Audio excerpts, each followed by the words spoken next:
오늘은 누가복음 12장 13절로 21절의 말씀을 살펴보겠습니다.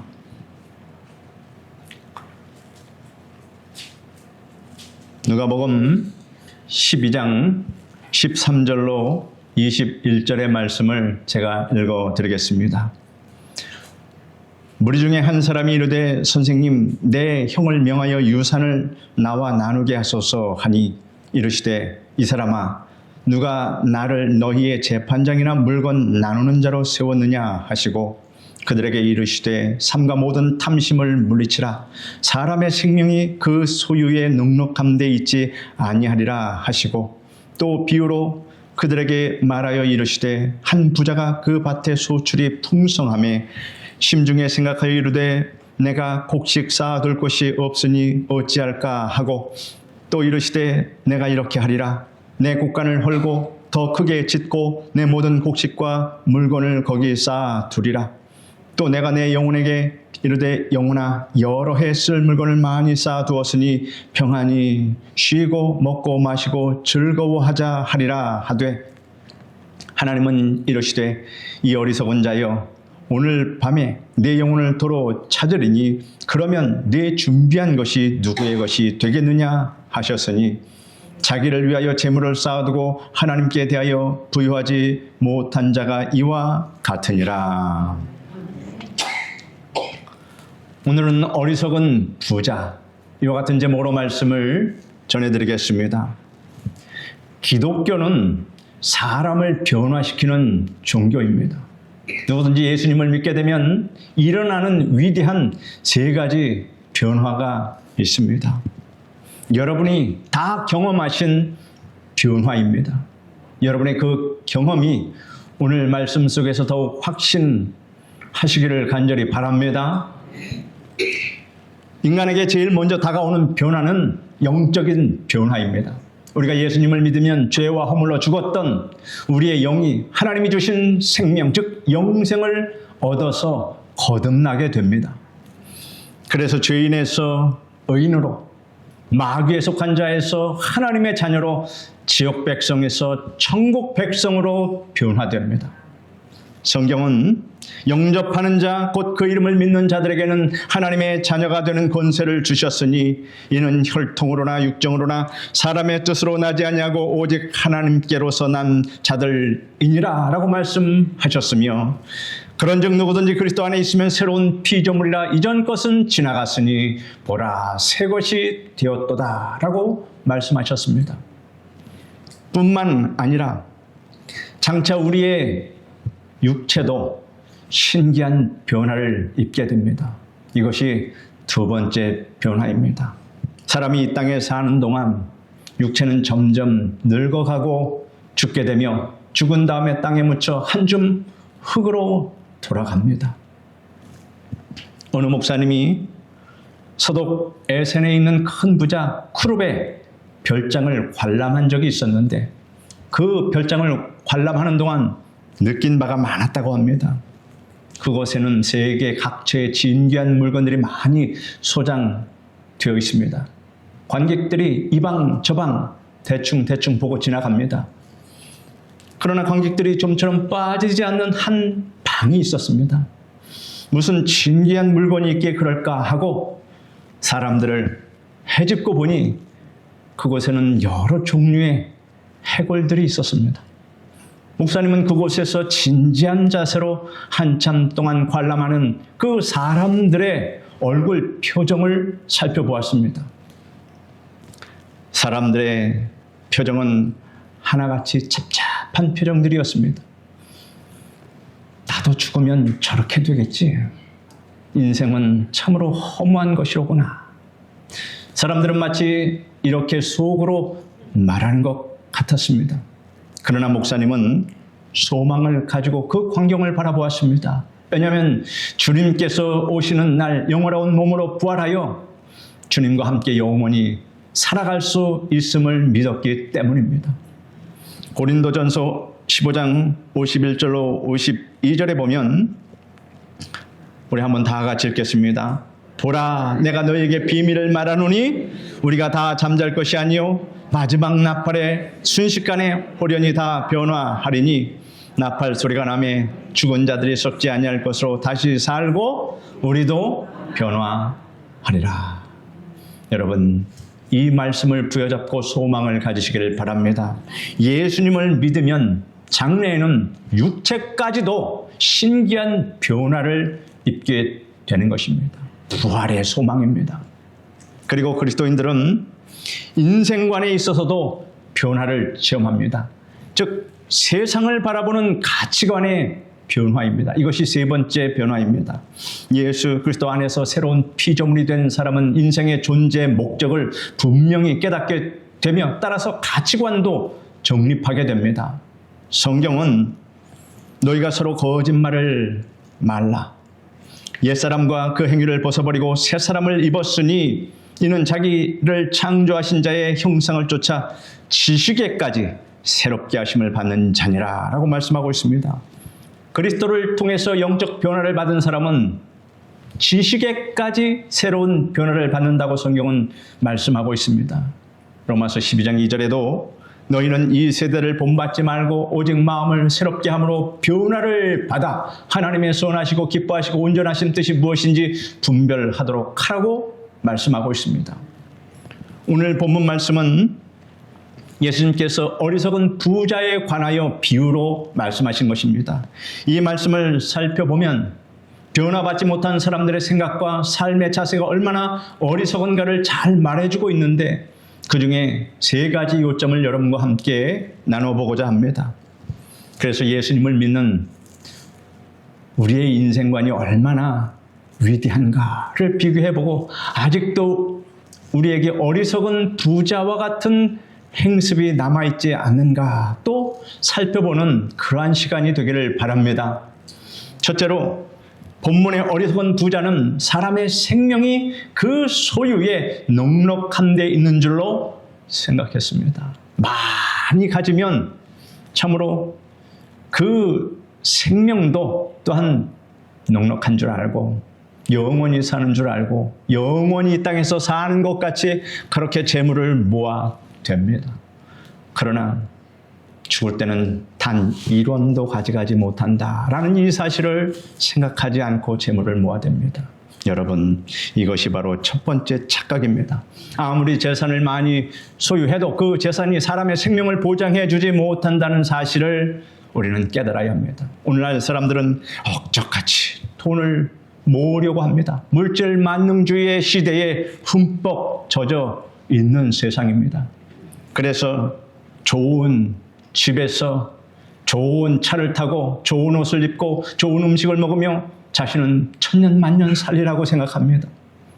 친구나 친척, 부모, 형제의 장례식에 참석한 뒤 죽음에 대해 심각하게 생각해보지만 곧장 잊어버립니다. 그리고 죽음이 그 사람에게만 해당되는 것이지 자신과는 아무 생각이 아무 상관이 없다고 생각하고 일상을 또 살아갑니다. 저는 어떤 장례식에 참석했다가 사람들이 죽은 사람에 대해서 이같이 말하는 걸 들었습니다. 저 사람 참 안 됐어. 그렇게 안 먹고 안 쓰고 악착같이 돈을 벌어 이제 살만하게 되니 그만 죽고 말았네 라는 말을 듣습니다. 흔히 들을 수 있는 말입니다. 고생을 다 하고 자식들을 다 키워서 시집장가 보내놓으니 이제는 나이 들어 몸의 면역력이 떨어지고 찾아오는 것이 암 종양이라는 것이 찾아오게 됩니다. 여러분, 재물이 사람의 생명을 보장해 주지 못합니다. 동서고금을 막론하고 재산을 많이 가졌다고 해서 죽지 않은 사람은 단 한 사람도 없었습니다. 동서남북 사방으로 보내어 불로초를 캐오게 한 진시 황제도 죽었습니다. 필라델피아의 롱우드 가든에 가보면 그 아름다운 전경에 감탄하지 않을 수 없다고 합니다. 여러분, 나일론을 아실 것입니다. 나일론을 발견한 거부 듀퐁이 그의 아내를 위해서 지었다는 그 정원에는 온갖 식물이 극치의 미를 자랑하고 있었습니다. 정말 감탄하지 않을 수 없는 그런 절경입니다. 그러나 그 주인은 그 아름답고 웅장한 정원을 영원히 소유하지 못하고 죽었습니다. 잠시 누리다가 간 것입니다. 전에 오는 말에 따르면 동양에서는 인생 무상을 이야기할 때 진시황도 죽었다라고 말하는데, 이곳 주민들은 인생 무상을 이야기할 때 주봉의 아내도 죽었다라고 말한다고 합니다. 사람의 생명을 존귀하게 하고 풍성하게 하는 것은 재물이 아니라 오직 예수 그리스도를 믿는 믿음만이 우리에게 영원한 생명을 주십니다. 성경은 하나님이 세상을 이처럼 사랑하사 독생자를 주셨으니 이는 저를 믿는 자마다 멸망치 않고 영생을 얻게 하려 하심이니라 라고 말씀하고 계십니다. 예수님께서도 친히 말씀하셨습니다. 도적이 오는 것은 도적질하고 죽이고 멸망시키려는 것뿐이요, 내가 온 것은 양으로 생명을 얻게 하고 더 풍성히 얻게 하려는 것이라 라고 말씀하셨습니다. 예수님을 구주로 믿어 거듭난 사람의 생명은 지극히 존귀하고 풍성합니다. 이 때문에 사람을 평가할 때 소유를 보고 평가하는 것은 어리석은 일입니다. 돈이 많고 지위가 높고 학식이 많은 사람은 귀하고 가난하고 무식한 사람은 보잘것없다고 생각하면 이는 크게 잘못 생각하는 것입니다. 교회 어떤 분이 목사님에게 이렇게 말합니다. 목사님, 전도를 하려면 고급 아파트에 가서 해야 합니다. 그런 곳에는 사회적인 지위도 있고 돈도 있고 권세도 많은 사람이 모여 삽니다.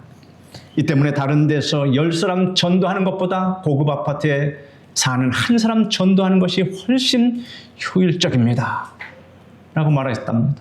이 말을 듣고 목사님은 크게 실망하고 서글퍼했습니다. 돈이 많고 지위가 높다고 그 영혼이 귀한 것이 아닙니다. 예수님을 믿고 하나님의 생명을 얻은 사람이 존귀한 존재입니다. 예수님께서는 부자와 거지 나사로 이야기를 통해서 우리에게 어떤 존재가 귀한 존재인가를 분명하게 말씀하고 가르쳐 주셨습니다. 어떤 곳에 한 부자가 살았는데 하나님을 믿지 않는 그는 호사스러운 옷을 입고 밤낮 잔치를 벌이며 지냈습니다. 이 부잣집 앞에는 부잣집에서 나오는 그 음식 찌꺼기로 연명하는 거지 나사로가 살았는데 그는 가난했지만 하나님을 경외하며 살았습니다. 세월이 흘렀습니다. 결국 부자도 죽고 거지 나사로도 죽었습니다. 그런데 부자는 죽어 음부에 내려갔고 나사로는 천사들에게 받들려 낙원으로 올라갔습니다. 두 사람이 이 땅에 살고 있을 때 사람들은 부자는 존귀하게 보았으나 나사로는 하찮게 보았습니다. 그러나 하나님께서는 자신을 경외하는 나사로를 귀한 존재로 보시고 하나님을 믿지 않는 부자를 하찮은 존재로 보셨습니다. 그 때문에 천사들도 거짓 나사로를 귀하게 받들어 낙원으로 인도한 것입니다. 비록 재물을 적게 가지고 있을지라도 거듭난 사람이 존귀한 사람이라는 이 사실을 여러분 꼭 믿으시기를 바랍니다. 여러분은 거듭나셨습니까? 여러분은 천사들의 받들려 시중을 받으며 주님 품에 안기게 될 것입니다. 거듭난 사람은 반드시 이와 같은 체험을 하게 됩니다. 성경을 근거로 해서 말씀드린 겁니다. 이 때문에 재물을 보고 존재, 가치를 평가하는 사람은 지극히 어리석은 사람입니다. 인간에게는 재물이 문제가 아니라 바로 영혼의 잘됨이 문제입니다. 물론 예수님을 믿는다고 해서 나사로처럼 살라는 것은 아닙니다. 이는 극단적인 비유 표현입니다. 예수님께서는 하나님이 주신 영생을 얻지 못하고 호의호식하느니보다 차라리 문전에서 걸쭉하더라도 하나님이 주신 영생을 가진 나사로가 낫다는 것을 극단적인 비유를 들어 우리에게 설명해 주고 있습니다. 그러므로 가난은 구원을 얻는 것에 절대 방해가 되지 않는다라고 하는 이 사실입니다. 그러므로 여러분이 이 땅에 사는 동안 어리석은 부자가 되지 말고 지혜로운 부자가 되어서 거듭난 것을 감사하고 또 많은 사람을 거듭나게 하기 위해서 전도에 힘쓰시기를 주님의 이름으로 축복합니다. 둘째로 본문의 어리석은 부자는 영혼의 즐거움과 평안을 재물에서 얻게 될 줄로 생각했습니다. 돈이 많으면 이 땅에서 참으로 즐겁고 평안할 줄로 알았습니다. 그런데 여러분, 옛말에 이런 말 있지 않습니까? 천석구는 1000가지 근심을 하고 만석구는 10,000가지 근심을 한다. 결코 돈이 많다고 해서 근심이 떠나가지 않습니다. 오히려 많으면 많을수록 근심이 많은 법입니다. 이것이 두 번째 착각입니다. 부자는 영혼아 여러 해 쓸 물건을 많이 쌓아 두었으니 평안히 쉬고 먹고 마시고 즐거워하자 이렇게 말합니다. 여러분, 세상 사람들이 다 이런 말을 할 수 있지 않겠습니까? 그러나 우리는 다르다. 그렇게 하면 안 된다 하는 것을 오늘 가르쳐주고 있습니다. 밭에서 수출이 많자 부자는 이를 어떻게 할까? 궁리를 하다가 창고를 크게 늘려 많이 쌓아놓고 그것으로 잔치를 베풀고 날마다 즐기려고 했습니다. 여러분, 먹고 마시는 것으로 인해서 영혼이 즐겁고 평안을 얻을 수가 있겠습니까? 처음에는 좋겠지요. 그러나 호식하는 것도 연일 반복되면 아무 흥미가 없습니다. 예전에는 소고기가 귀했습니다. 무슨 명절날이나 한 번 먹을 수 있는 고기인데 지금은 소고기를 밥 먹듯이 먹을 수 있는 그런 세상입니다. 그 소고기를 매일 먹어보십시오. 그 맛있던 소고기가 이제는 물리게 되고 맛에 흥미를 못 느끼게 되는 것입니다. 사람의 심리가 다 똑같은 것입니다. 육신의 향락 뒤에 찾아오는 것은 여러분 쓰레기와 피곤뿐입니다. 영혼의 진정한 평안과 행복은 하나님의 말씀에서 얻을 수 있고 성령의 역사로 말미암아 얻을 수 있다는 이 진리를 깨닫는 여러분 되시기를 바랍니다. 다윗은 시편 19편에서 이렇게 말합니다. 여호와를 경외하는 도는 정결하여 영혼까지 이루고 여호와의 법도 진실하여 다 의로우니 금 곧 많은 순금보다 더 사모할 것이며 꿀과 송이 꿀보다 더 달도다라고 말합니다. 다윗은 하나님의 말씀을 성령을 통해 깨달을 때 꿀과 송이 꿀보다 더 단 기쁨과 행복을 몸소 체험했습니다. 이는 금보다 정금보다 더 귀한 보배가 된다고 우리에게 말하고 있습니다. 그러므로 여러분은 하나님의 말씀의 부자가 되시기를 바랍니다. 뭐의 부자요? 말씀의 부자가 되시기를 바랍니다. 그리할 때 여러분은 은이나 금을 주고도 살 수 없는 영원한 기쁨과 평안을 얻게 될 것입니다. 세상의 사람들은 참으로 어리석어서 죽은 사람을 위해서 제사를 지내고 제사밥을 차려놓습니다. 사람들은 죽은 사람의 영혼이 와서 그 음식을 먹는다고 생각합니다. 얼마나 어리석은 일입니까? 그러나 육신은 떡을 먹어야 살지만 영혼은 하나님의 말씀을 먹어야 산다는 이 진리를 우리는 알아야 합니다. 예수님께서도 다음과 같이 말씀하셨습니다. 사람이 떡으로만 살 것이 아니요 하나님의 입으로 나오는 모든 말씀으로 살 것이라 라고 우리에게 말씀해 주셨습니다. 여러분은 하나님의 말씀과 성령의 능력을 통해서만이 참된 평안과 기쁨을 얻게 된다는 것을 반드시 깨닫고 자신의 영혼을 향하여 이렇게 외치십시오. 내 영혼아 하나님의 말씀을 늘 묵상하고 성령을 의지하여 평안과 기쁨을 누리자라고 외치시길 바랍니다. 여러분은 언제나 모이기를 힘쓰고 기도 생활에 힘쓰고 찬송 생활에 힘쓰시길 바랍니다. 여러분, 오늘날 선진국인 저 유럽이나 미국 국민들은 사실 그 조상들의 믿음으로 풍요로운 물질의 혜택을 누리고 있지만 이를 육체적인 쾌락을 위해 사용하고 있습니다. 동성애법이 통과되고 소돔과 고모라와 같은 그러한 세상으로 지금 흘러가고 있습니다. 다행히 우리나라는 아직까지 통과는 안 됐지만 이것도 시간 문제입니다. 우리나라도 얼마나 타락할지 알 수 없는 것인데 대한민국의 교회들이 기도하고 있기 때문에 하나님께서 이를 막아주고 계십니다. 유럽의 교회는 통통 비어가고 있습니다. 이혼율이 증가하고 있으며 방탕하고 타락하여 소돔과 고모라와 같이 되어가고 있습니다. 오늘날 그들은 영혼의 평안과 기쁨을 목말라 하고 있습니다. 물질이 영혼의 만족을 줄 수 없는 것을 그들 스스로 증명하고 있습니다. 그러니 육신의 쾌락을 쫓게 되는 것입니다. 다행히 우리나라는 하나님의 은혜로 1천만 성도들이 어느 나라보다 모이기를 힘쓰고 하나님의 은혜를 사모하며 뜨겁게 기도하고 찬송하고 있습니다. 얼마나 감사한 일인지 모릅니다. 그러나 여러분, 이 또한 안심할 수 없습니다. 마지막 종말의 때는 악한 자는 더욱 악하여지고 거룩한 자는 더욱 거룩하여질다라고 말씀하고 있습니다. 이 악함의 그 끝자락에 예수님께서 재림하십니다. 더 이상은 두고 볼 수 없는 상황 속에서 재림하십니다.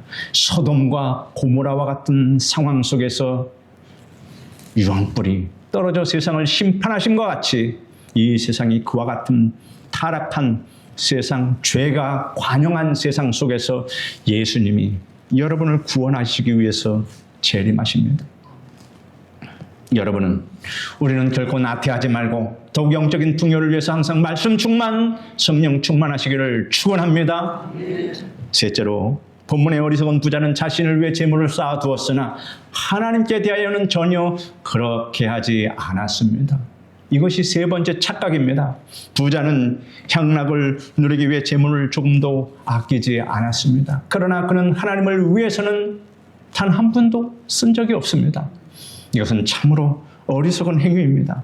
가장 현명한 사람은 이 땅에 사는 동안 하나님을 위해서 많이 드리는 사람입니다. 성경을 보면 현명한 부자들이 많이 나와 있습니다. 그 중에 아브람, 모세, 바울, 마리아 네 사람의 예를 들어보겠습니다. 아브람은 메소포타미아에 살 때 많은 재산을 가지고 있었습니다. 그러나 아브람은 하나님께서 말씀하셨습니다. 너는 너의 본토 친척 아버지 집을 떠나 내가 네게 지시할 땅으로 가라 말씀하셨을 때 모든 것을 다 버려두고 하나님의 말씀을 쫓아갔습니다. 하나님께서는 이러한 아브람에게 많은 복을 주셨습니다. 믿음의 조상이 되게 하셨고 그의 후손들을 별같이 바닷가의 모래같이 번창케 하셨습니다. 이보다 큰 개인의 복이 과연 있겠습니까? 여러분에게서 제일 큰 복이 뭔 줄 아십니까? 바로 자녀가 잘 되는 복입니다. 그 자녀가 장성하게 되고 그 자녀들이 나라의 큰 일들을 하면서 또 제 몫을 할 때 부모들은 얼마나 흐뭇하겠습니까? 그러한 복을 아브라함에게 주셨다. 믿음의 조상. 여러분, 우리는 다 아브라함의 믿음의 후손들이라고 하는 이 사실을 성경은 말씀하고 있습니다. 여러분 또한 모세를 보십시오. 히브리서 11장에 보면 이같이 기록되어 있습니다. 믿음으로 모세는 장성하여 바로의 공주의 아들이라 칭함을 거절하고 도리어 하나님의 백성과 함께 고난받기를 잠시 죄악의 낙을 누리는 것보다 더 좋아하고 그리스도를 위하여 받은 능력을 애굽의 모든 부하보다 더 큰 재물로 여겼으니 이는 상주심을 바라봄이라. 여러분도 상주심을 바라오시길 바랍니다. 모세는 하나님의 백성들을 위해 고난을 받고 그리스도를 위해 능력을 받기 위해 부르심을 받았을 때 바로 공주의 아들이라는 지위와 애굽의 모든 부하를 둔토같이 버렸습니다. 하나님께서는 이러한 모세를 이스라엘의 영적인 지도자가 되게 하셨고 오늘날 우리는 모세를 바라볼 때 참으로 훌륭한 지도자로 칭송 아니할 수 없습니다. 여러분이 현명한 부자가 되어서 주님을 위해 버릴 것은 버리고 드릴 것은 드리면 하나님께서 보충해 주실 때 여러분 누르고 흔들어 넘치도록 안겨주신다는 이 사실을 믿으시길 바랍니다. 사도 바울은 그러나 무엇이든지 내게 유익하던 것을 내가 그리스도를 위하여 다 해로 여길 뿐더러 또한 모든 것을 해로 여기면 내 주 그리스도 예수를 아는 지식이 가장 고상함을 인함이라. 내가 그를 위하여 모든 것을 잃어버리고 배설물로 여기면 그리스도를 얻고 그 안에서 발견되려 함이니 라고 말하고 있습니다. 그가 주님을 만나 모든 것을 다 포기하고 주님을 위해 살자 하나님께서 친히 그를 돌봐주시고 늘 풍족해 채워주셨다 하는 사실입니다. 그가 만년에 로마의 옥중에서 빌립보 교인들에게 편지를 보내기를 나의 하나님이 그리스도 예수 안에서 영광 가운데 그 풍성한 대로 너희 모든 쓸 것을 채우시리라 라고 말씀하고 있습니다. 모든 것을 체험한 바울은 하나님께서 반드시 그 영광 가운데 필요한 모든 것을 채워주신다 라는 체험을 우리에게 지금 전하고 있습니다. 여러분, 성경의 말씀은 살았고 운동력이 있습니다. 하나님은 변치 않으십니다. 바울에게 역사하신 하나님이 지금 내게도 역사하십니다. 성도 여러분은 하나님을 섬기기 위해 필요하다면 여러분이 가진 것에서 무엇이든지 드리는 위대한 믿음에 서십시오. 기적을 만나게 됩니다. 하나님을 섬기기 위해 자신의 소유물을 아낌없이 드리는 것은 아름답고 거룩한 일입니다. 하나님이 받으시고 더 풍성한 은혜로 채워주십니다. 마리아가 옥합을 깨뜨려서 향유를 예수님께 부어드렸을 때 가룟 유다가 뭐라고 말했습니까? 이 향유를 어찌하여 300데나리온에 팔아 가난한 자들에게 주지 아니하였는가? 라고 마리아를 비난했습니다. 그런데 예수님께서는 뭐라고 말씀하셨습니까? 가만두어라. 너가 어찌하여 저를 괴롭게 하느냐? 저가 내게 좋은 일을 하였느니라. 가난한 자들은 항상 너희와 함께 있으니 아무 때라도 원하는 대로 도울 수 있거니와 나는 너희와 항상 함께 있지 아니하리라. 내가 진실로 너희에게 이르노니 온천에 어디서든지 복음이 전파되는 곳에는 이 여자의 행한 일도 말하여 저를 기념하리라 라고 말씀하고 있습니다. 이렇게 말씀을 증거할 때 이 마리아의 헌신을 이렇게 기념하여 제가 설교하고 있지 않습니까? 오늘날도 본문에 나오는 어리석은 부자처럼 자신의 쾌락을 위해서 돈을 물쓰듯 하면서 하나님의 것인 11조도 드리지 않고 하나님께 예물을 드리는 것을 꺼리는 사람이 있습니다. 하나님께 드릴 때 인색한 사람은 하나님의 은총을 입을 수 없습니다. 저는 많은 성도들의 집을 신방하면서 오히려 가난 중에 더 부유한 성도들을 보았습니다. 저는 그때마다 사도 바울의 말을 생각했습니다. 환난의 많은 시련 가운데 저희 넘치는 기쁨과 극한 가난이 저희로 풍성한 연보를 넘치도록 하게 하였느니라 라고 고백한 사도 바울. 저는 또 물질이 빈곤한 성도가 교회에 더 열심히 봉사하고 더 열심히 헌금하는 것을 보았습니다. 그러나 사회적인 지위와 명예와 부가 있는 사람이 교회 일에 몸을 사리고 헌금 내는 것에 인색한 것도 보았습니다. 여러분은 여러분을 위해서 재물을 세상에 쌓아두지 말고 주님을 위해 또 여러분 자신을 위해서 하늘에 많은 보물을 쌓아두는 여러분 되시기를 바랍니다. 우리는 탐심을 버려야 합니다. 성경에 삼가 모든 탐심을 물리치라. 사람의 생명이 그 소유에 넉넉한 데 있지 아니하니라 라고 말씀하셨습니다. 이것은 물질의 노예가 되지 말라는 것입니다. 로마서 12장에 보면 마땅히 생각할 그 이상의 생각을 품지 말고 오직 하나님께서 각 사람에게 나눠주신 믿음의 분량대로 지혜롭게 생각하라 말씀하십니다. 여러분은 하나님께서 주신 믿음의 분량을 잘 파악함으로 탐심을 버리시기를 바랍니다. 욕심이 없고 탐심이 없는 사람이 가장 행복하게 사는 사람입니다. 욕심이 많고 탐심이 많으면 늘 사단 마귀의 유혹에 시달려서 인생을 불행하게 살아갑니다. 우리에게는 언제 죽음이 다가올지 모릅니다. 그 때문에 허송세월하지 말아야 합니다. 여러분, 젊다고 해서 반드시 오래 산다는 보장도 없고 나이가 많다고 해서 곧 죽는다고도 말할 수 없습니다. 사람은 언제 주님의 부름을 받을지 모릅니다. 여러분 본문에 이 어리석은 부자는 종이를 꺼내놓고 밤늦도록 창고를 얼마나 크게 늘릴 것인가, 그리고 그 비용이 얼마나 들 것인가, 그것을 계산해 보며 골몰했습니다. 그리고 먹고 마시고 즐기기 위해서 잔치상의 규모와 그 잔치에 초대할 사람의 명단도 다 적어보았습니다. 밤이 깊었습니다. 피곤이 몰려옵니다. 그래서 어리석은 부자는 하품을 길게 하고 자리에 누웠습니다. 그러나 새벽에 그는 싸늘한 시체가 되고 말았습니다. 참고 늘릴 계획에 골몰한 어리석은 부자를 보고 하나님께서 말씀하십니다. 이 어리석은 자여, 오늘 밤에 내가 내 영혼을 거두어 가리니 그 재물이 내게 무슨 소용이 있느냐라고 말씀하셨습니다. 성도 여러분은 어떤 부자입니까? 오늘 말씀을 요약해 드리겠습니다. 어리석은 부자는 세 가지를 착각하며 살았습니다. 많은 소유가 내 생명을 지킨다고 생각했습니다. 둘째는 인생의 즐거움은 먹고 마시는 향락에 있다고 생각했습니다. 셋째는 자신만을 위해 창고에 재물을 쌓아두었습니다. 그러나 지혜로운 성도는 이렇게 생각하며 삽니다. 예수님만이 내 생명의 근원이시다. 인생의 평안은 하나님의 말씀과 성령 안에 있다. 재물은 하나님의 영광을 위해 사용하고 나는 하늘의 보물을 쌓아놓는다. 갈수록 아멘이 작아지는 이유는 무엇입니까? 여러분, 여러분의 믿음의 고백을 하시길 바랍니다. 이 예배 가운데 하나님이 여러분의 믿음의 고백을 다 들으시고 보십니다. 예수님만이 내 생명의 근원이 되십니다. 인생의 평안은 하나님의 말씀과 성령 안에 있습니다. 재물은 하나님의 영광을 위해 사용하고 나는 하늘의 보물을 쌓는 겁니다.